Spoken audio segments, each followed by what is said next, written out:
Hello and welcome to Glanbia's Dairy Focus.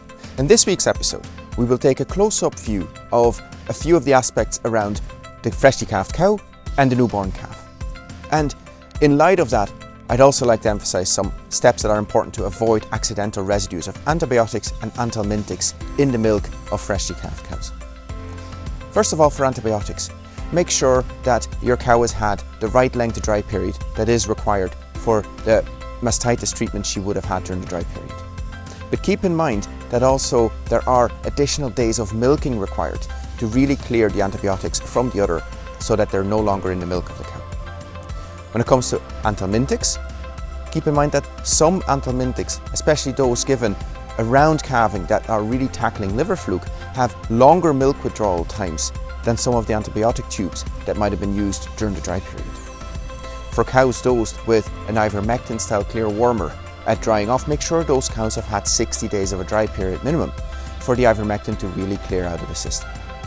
But in general, cow's milk is not suitable for delivery until they are milked 3-4 days. So really, once the transition milk is gone out of the system, then the milk can go into the bulk tank and can be delivered for processing.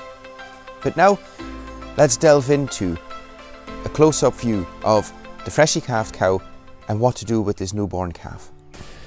So now that the calving season is underway, it's maybe important to keep a few things in mind for the rest of the calving season as well. Now, when to move cows from the dry cow area into the actual calving pen. Ideally, you would move them before calving starts. So before the pin bone ligament starts softening, before the udder springs up, or before the cows start dripping some colostrum from teats. And keep in mind, safety around calving. Cows that are in the process of calving might behave completely differently from what you're used to those cows. So be careful about those cows and make sure that anybody else who's involved, especially with children being around the yard, make sure everybody is very well aware of the safety and the hazards around calving. Now, once the calf is born, move it to a clean, freshly bedded area as quickly as possible. It's a much safer and much more hygienic environment for the calf. And you obviously want to keep the calf safe, comfortable and warm. Use a red heat lamp to provide that extra bit of thermal comfort for calves, especially on cold days and nights. Now, obviously you want to get colostrum into that calf as quickly as possible. So ideally, you move the cow from the calving pen into the parlour, where you can use one of these mobile milkers, or you can actually use these milkers in the calving pen with the cow restrained in the calving gate, if you will. But you milk the cow out and make sure you prep the teat properly, that the cow isn't too dirty. This is to prevent contamination of the colostrum, which is going to go straight into the calf. But also after milking, make sure you use enough teat disinfectant on these cows so that they don't pick up mastitis straight from their first milking. Use a 3-litre bottle to feed the calf its first full feed of colostrum. That way you know it's had the right amount of colostrum early after birth.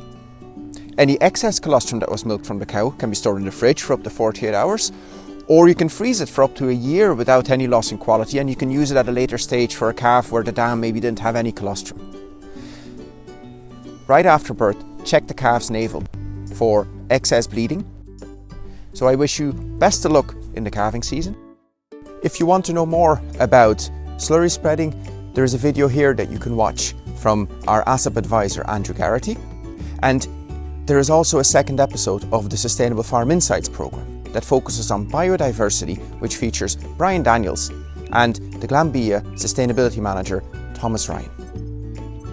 If you want any further information on any of the topics covered in this week's episode, please talk to your local Glanbia representative or log on to glanbiaconnect.com.